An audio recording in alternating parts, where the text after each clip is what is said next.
Hi, it's Julie and welcome back to my channel. This is episode 2. Can you believe it? Yes, we made it to 2 whole episodes. Woohoo! You'll see a bit has changed since my last episode. So I'm going to give a thank you to my friend Maram. Maram is a YouTuber here locally with me and a good friend of mine. And she has given me some tips and tricks in regards to filming, editing, and lighting. And I believe she's a very good teacher, so we'll see. If you like how the video ended up, we'll thank Maram and give me a thumbs up. If it doesn't turn out so well, it's because I am a poor student. So back to me. I am a new orchid hobbyist. I grow in my home in 3 different growing areas within Western Australia. I grow with all the indoor accoutrements that you can have: humidifier, ducted heating, air conditioning, and humidification. So that's what I do. Very little of my plants make it outside. I am working on an outdoor growing area in an alfresco, but for me right now, being fairly new to the Perth area, I only migrated here in 2013 and have really killed everything I've tried to grow outside, so I'm a bit hesitant to put any of my babies out there because the climate here is quite a bit different from where I'm from. So Perth is considered to be a Mediterranean climate or warm temperate. Well, what does that mean? That means that winter here, what we're just leaving now, we're coming into spring, so winter here is cool to cold, but not freezing. And rain, and a lot of rain. We get most of our rain through the year during the 3 or 4 months of winter, and then not much the rest of the year. So summer is hot, dry, and hot. Did I mention that it's hot and dry? And it's kind of like some days when you open your front door, it's kind of like you open the door to a oven that's been baking a cake for the last hour and a half. So it can be quite miserable out there, which is why I find I'm much more successful at growing inside than outside.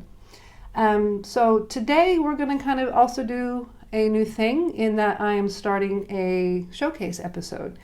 So I've decided that we're going to take the different kinds of orchids that I have, and we're going to do one big showcase of each individual plant of that kind. The episode is going to start off in the showcase with the species of that kind. So I am attempting in my collection to get a species of each kind of orchid that I have, and been pretty successful at being able to find species of the ones that I have, so I'm quite happy with that. So today we're going to start off the episode with slipper orchids, and most specifically Phragmipediums. So slipper orchids, there are 2 different kinds. I can't remember if I've mentioned this or not, but so the Phragmipediums and the Paphiopedilums. So Paphiopedilums are from Asia, and Phragmipediums are from South and Central America. Now, why do I like frags over paths? I like frags over paths because when I was a small child, we lived in Panama. And whereas I was too young to remember seeing these orchids growing in nature, I do have memories of my dad mentioning seeing them. And when I told him I was getting into the hobby, and particularly when I was buying one of these particular ones, he says, "Oh yes, I remember seeing that." So these have a little bit of a personal connection for me in regards to the family because of that. And that is why, for me, Phragmipediums are my favorite orchid. Now, given that, let's start the showcase. I hope you enjoy the plants.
so that was a showcase on my Phragmipediums. I hope you liked the layout. This is kind of how I'm going to follow it, and it will make it very easy for me to track the growth stages of each plant. As you did see, I had several of my plants that have either new leaves or whole new fans growing, so there'll be something to see for future videos, and I'm quite excited about these. Again, I want to thank you for watching. If you liked the video, give me a thumbs up. A subscription would be great. And one final thanks out to Maram, and shout out to Ed over at Ed's Orchids. Again, thank you, Ed, for everything you have taught me. And with that said, thank you for joining me. Look forward to another episode next week where we will finish my showcase of Slipper Orchids and have a look at my Phragmipedium collection. Other than that, everyone keep happy and healthy and safe out there, and have a lovely day. Bye!